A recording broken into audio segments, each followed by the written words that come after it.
mas dumami ang oras natin sa harap ng screen, nako, mas dumami rin ang mga panganib na hindi natin agad nakikita. So, ayan. So, this morning, ladies and gentlemen, let's learn how we can better protect our families in the digital age. Ayan.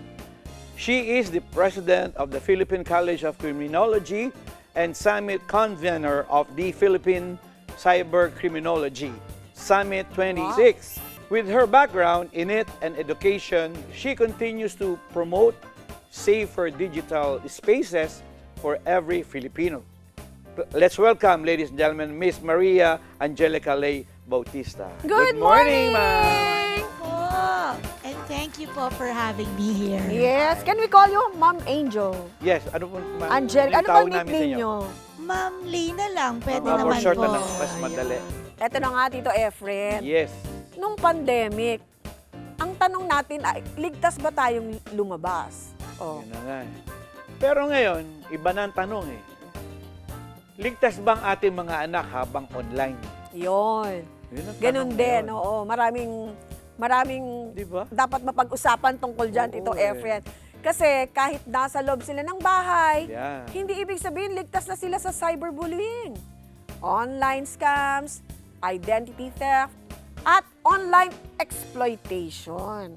Ayan, Mahirap mabigat. yun, ha? Mabigat yan. Kaya pag-usapan naman natin ang ibang bagay na hindi lang tungkol sa technology, take note ha, kundi tungkol sa kaligtasan ng bawat pamilya sa digital age. Ayun. Ayan. Alam niyo po, di ba, Tito Efren, many are familiar with the term cybersecurity. Mhm. But cybercriminology Yeah. may still be new to many. Oo. O, sa akin din, new yan, ha? Ako din eh. First Diba? time ko rin nadinig eh. Correct. What exactly is it and why is important for every family?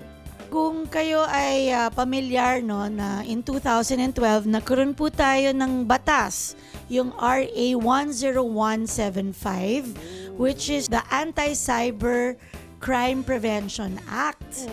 And since that time po ay yung IT industry po no sa ating bansa ay talagang sinikap nilang magbigay ng awareness at talagang nagbigay sila ng pansin na laganap na ang cybercrime ngayon. Grabe ngayon. And ako naman po bilang pinuno ng Philippine College of Criminology, syempre gusto rin namin hikayatin lahat ngayon ang pagbibigay pansin sa cybercriminology. Dahil po ang cybersecurity, importante po yan. Yan po ang pagsisigurado dun sa computer, sa internet, sa mga digital totoo gadgets natin. Pero Cybersecurity yun. paano naman po yung investigasyon na kung sino ang nagsala at gumawa ng krimen, 'di ba? Paano ang prosecution? Tama. Yun po ang side ng criminology. Okay. Kaya dapat lang po na magkaroon na ngayon ng BS Cybercriminology at kami po ang magpa-pioneer noon Okay. sa edukasyon.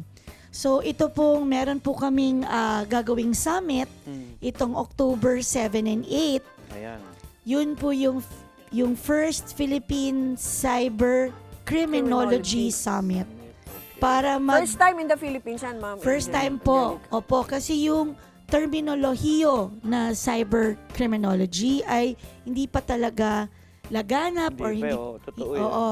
So kailangan pa talaga ng awareness at pagtitipon-tipon ng mga pinuno ng mga iba-ibang ahensya Ng gobyerno. ng natin. gobyerno, ng private sector, Okay. ng mga kumpanya, ng mga individuals kasi lahat po tayo ay pwedeng maging biktima Oh, totoo po yan. ng Totoo yan. cybercrime. Baka nga po nabiktima na po tayo. Kaya nga po meron po ako isang follow-up question, ma'am.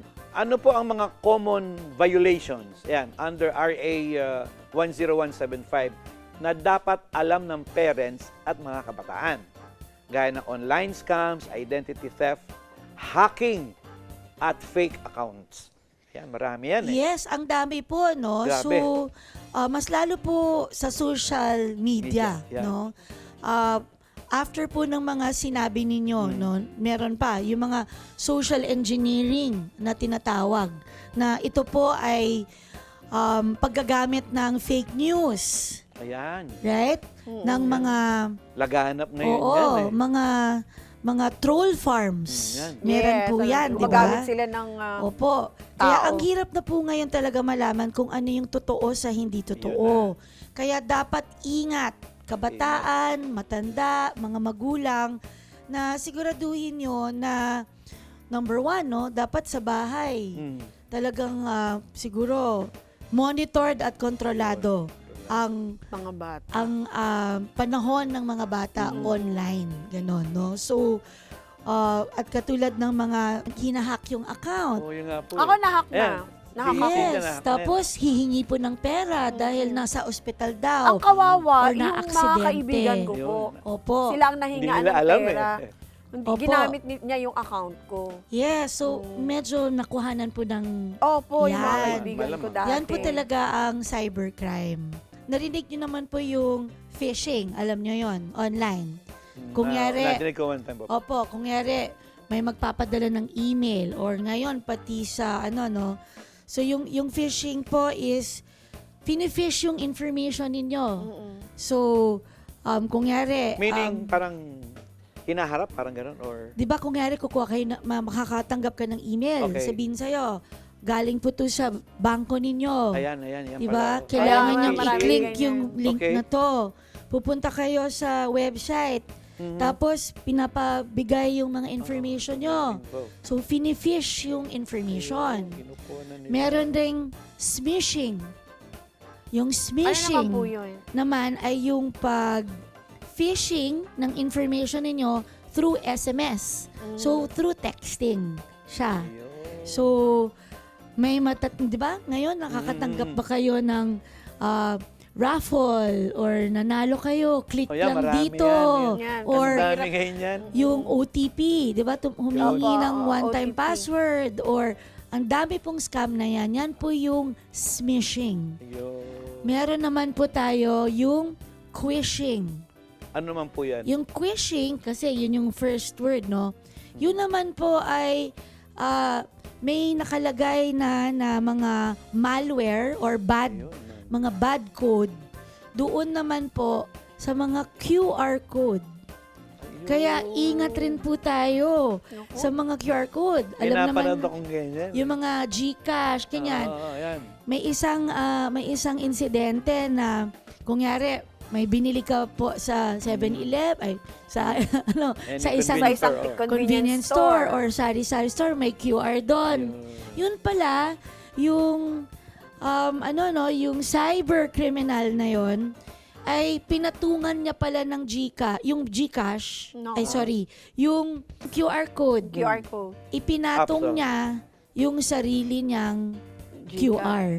Oh, Kaya pagbayad ng mga tao doon, Patay. sa kanya napupunta yung pera. Pinapanood nga akong ganyan eh. Sabi ng friend, uy, ang ganda oh, libre, may load daw, ganun. Pagkuha nila, after a while yun na-trace nila, nawala na yung pera nila. Through Yes QR po, code. yun ganon. Tapos meron po, pag scan nyo po ng QR code, may kasamang malware, no, or Yun, bad malware pa. na software.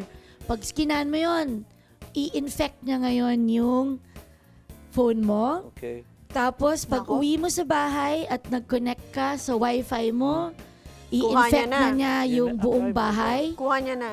Kuha na Kuha lahat na. ng impormasyon. Kung Info. nandun ang Info noon, ano? Yun, Oo, yun. kung nandun ang information nyo ng bangko sa mga Nako. personal Yari, laptops nyo or sa gadgets nyo, kuha na po lahat.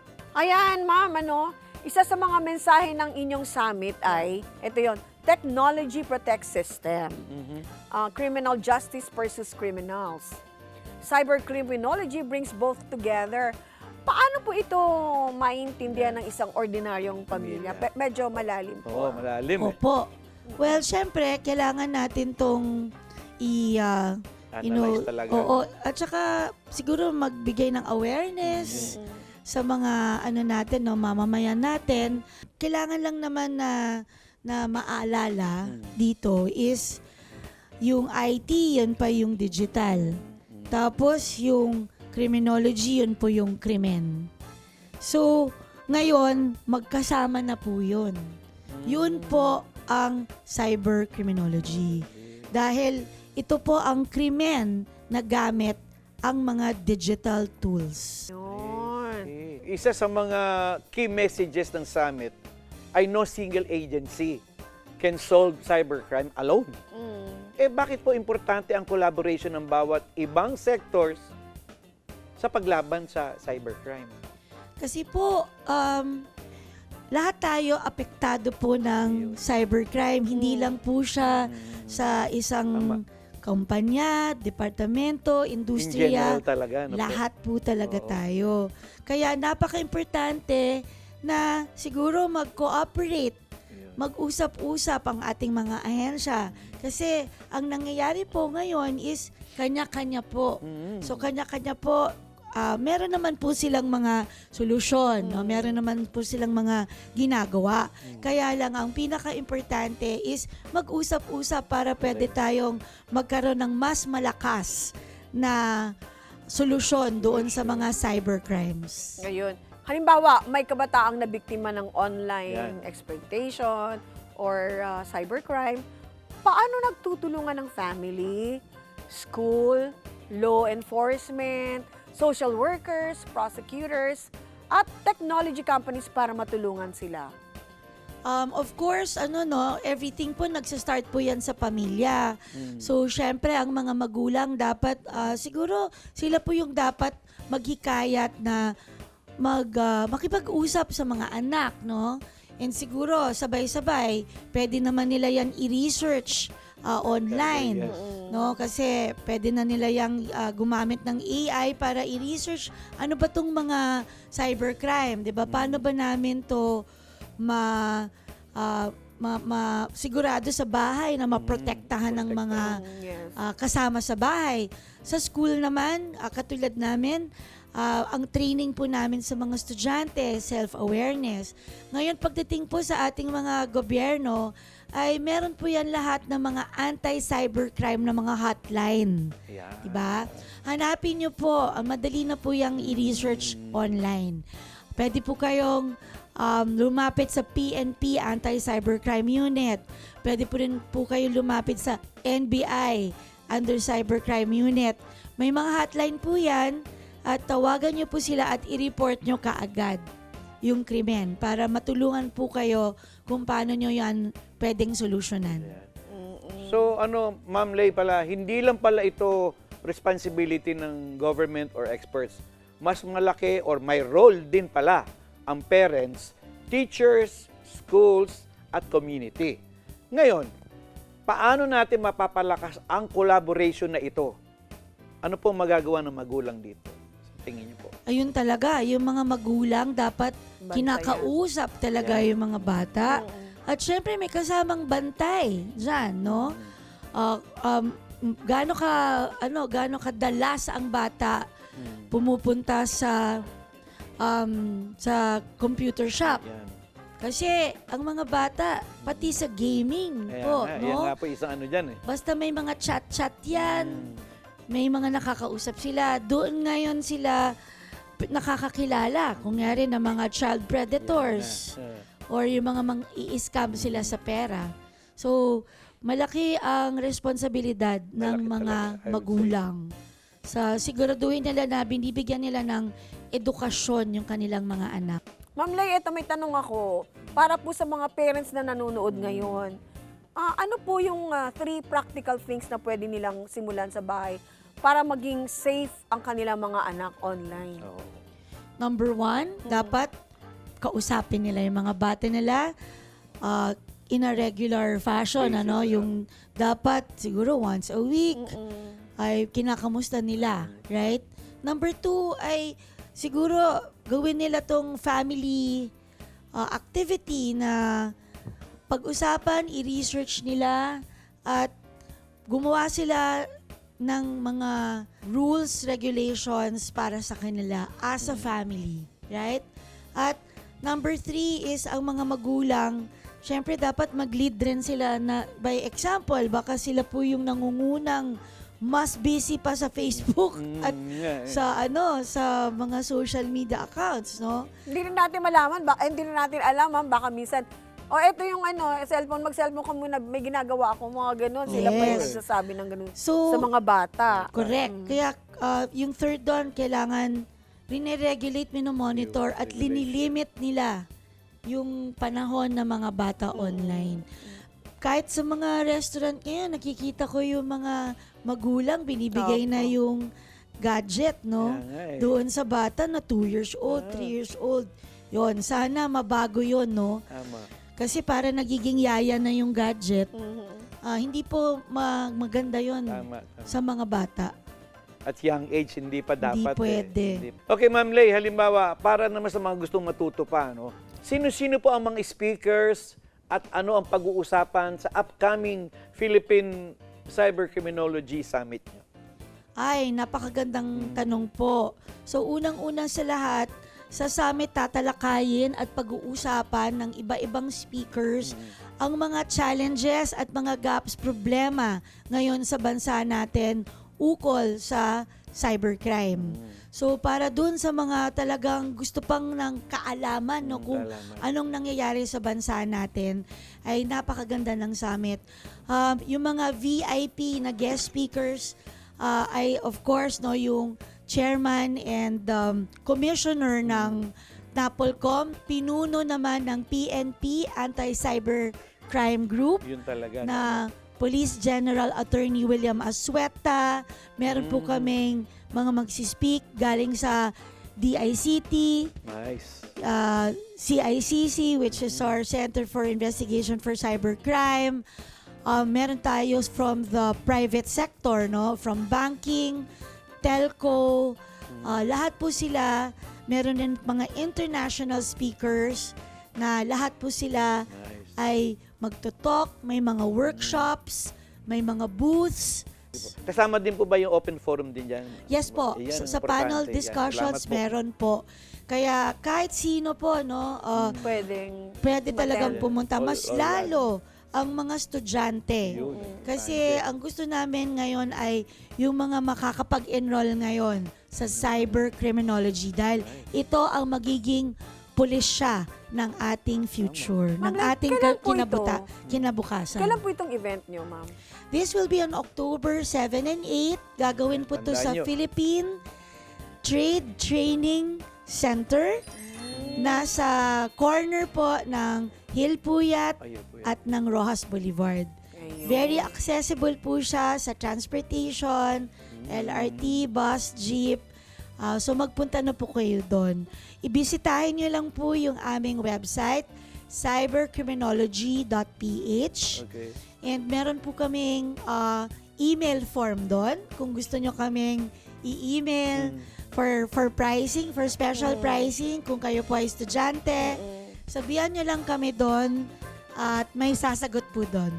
Ayan. cybercriminology.ph. Okay, Ma'am Lay, thank you so much. Maraming salamat, Ma'am Lay. Sa pagbisita nyo sa amin dito sa itong tahanan. Yes, thank you po Salamat for po. having me. Alright. Yes. Ayan mga ka-homates, sa digital age, hindi sapat na alam natin ang password ng Wi-Fi. Nako, mas importanteng alam natin kung kumusta ang ating mga anak online. Yes. Kaya mga parents, talk to your kids, guide them, and stay connected. Yan. Tama, Importante. Tito Efren, dahil ang safety ng pamilya nagsisimula sa awareness, communication, at malasakit. Safe online, safe at home. Ayan. Thank you so Alright, much. there you have it. Ma'am Lay. Ayan. Maraming salamat, Ma'am Lay.